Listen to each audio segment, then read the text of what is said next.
as a dude who's been in the streets all his life and you've seen the worst of it, especially in prison and shit, where does that leave you when you try to bring these two warring sides together and you don't really get anywhere? You bring it to the attention of the mayor, et cetera. You know, you're old enough that I'm sure if you could flip the switch and just make all this shit go away that you would do so. But I mean, from your perspective, what can you do to kind of, you know, backpedal on that shit? Man, lead by example, man. I mean, and speak to the ones that get it. You know what I'm saying? To the ones that get it. You know, the ones that's not going to get it, it's unfortunate. I tell them straight up, listen, I don't do no preaching to nobody. I go to Rikers Island, I talk to them young niggas. Really? Yeah, I just got approved for my own initiative on Rikers Island. Really? Wow. Yeah. That's big. It's super big. I'm sure that there's a lot of hoops you got to jump through in order a lot. I just got approved, right? But I go up there and I tell them, I say, look, I ain't here to tell you some shit just to be telling it to you because I'm a rapper and all that. I done been through all this. When I've been here, I've felt what you felt, the fear, the aggression, the uncertainty, all that. And I've had a lot of issues with people that look like me, right? So I ain't gonna do no preaching to you. I'm gonna tell you what it is. Listen, you know what come with this. If that's what you say you is, and if you took that oath and you saying I'm just gonna be a street nigga for the rest of my life, then be all that you want to be. But just know what come with that. That's it. It's simple. It comes with prison, death, confusion. This is what it comes with. Don't cry about it later. Don't want just know that what it comes with. So now when I say that, nobody want to live like that forever. So I said, now start doing things to either work on your case, and if you about to get back out, now is the time to start thinking about what you're gonna do when you get out, my dog. Like, now is the time to start putting your mind on the things that you actually like so that you can come home and implement them. I wrote a book, it's called The Art of Freedom. And this is the things that I'm telling. The book is for dudes that either is about to get out of prison or just got out of prison. And that book is almost ready. I've been working on this shit for years, but it's almost there, yeah. And now that I got the initiative going on with Rikers Island, shout out to Bevel. So. Oh, shout out to Bevel, the hair shaving thing? Yeah, shout out to Bevel. Shout out to Tex. No, that's all I know about them back in the day, Yeah, so we're working. Yeah. Bevel, damn. I remember Tex interviewing the founder and shit back in the day, Yeah, now they still in it.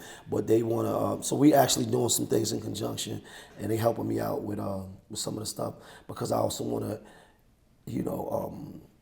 speak to them about grooming and shit like that, how important it is to groom yourself and your presentation.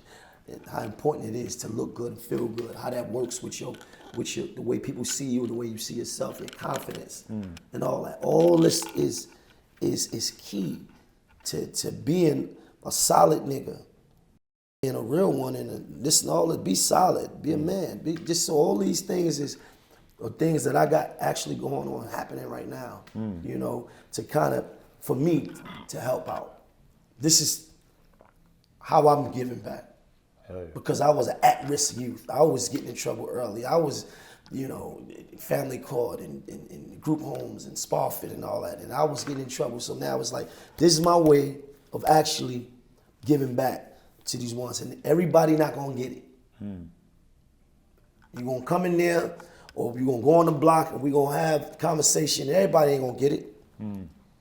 But it's always one, two that be like, damn, I get it. Yeah. I feel that, big dog. I feel that.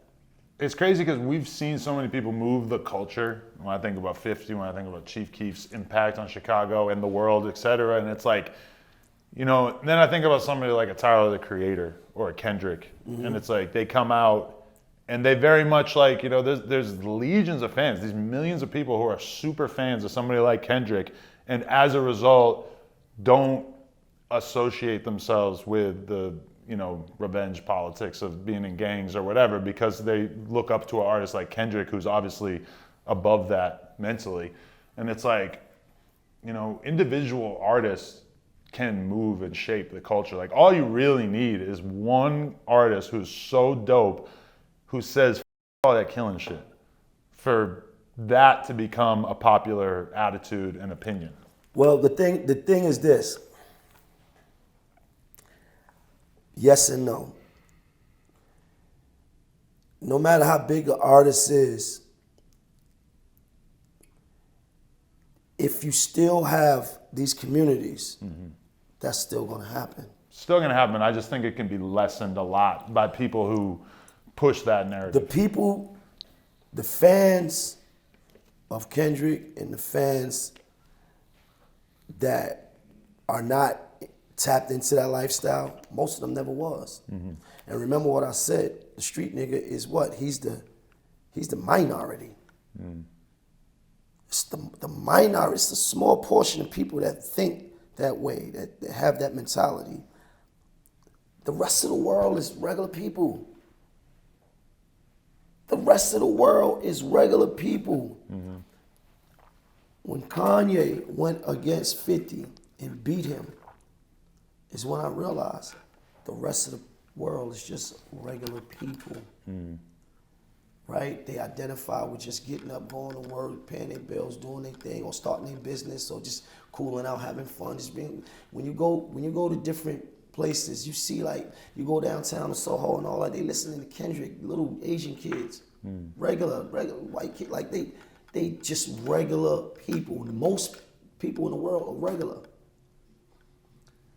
So it doesn't really affect the ghetto, because the ghetto gonna be the ghetto. The hood gonna be the hood. Like, you ever been to Bankhead, Atlanta? The Bankhead, what's that, Bankhead Road? Or, like, you ever been like the Detroit, right?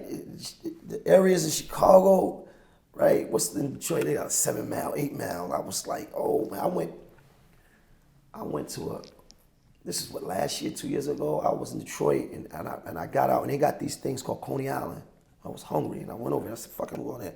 And I was like, man, this is the hood. Yeah. And dudes were seeing me like, yo, man, what up? I said, I was out here shooting a movie. It's the hood. And the hood is universal. The pain is universal. It's the same. I relate to you. Don't matter, like, whether you're from Compton or you're from South Central.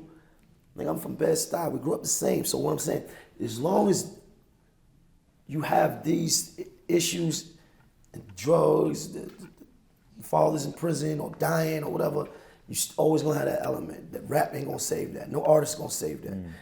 That has to be changed. That is a social, economic issue. It's a different issue. Nah, yeah, 100%. It's definitely like one of the hardest challenges of our time. Why we out here doing what we do? Because we hungry. We starving, man. Thanks.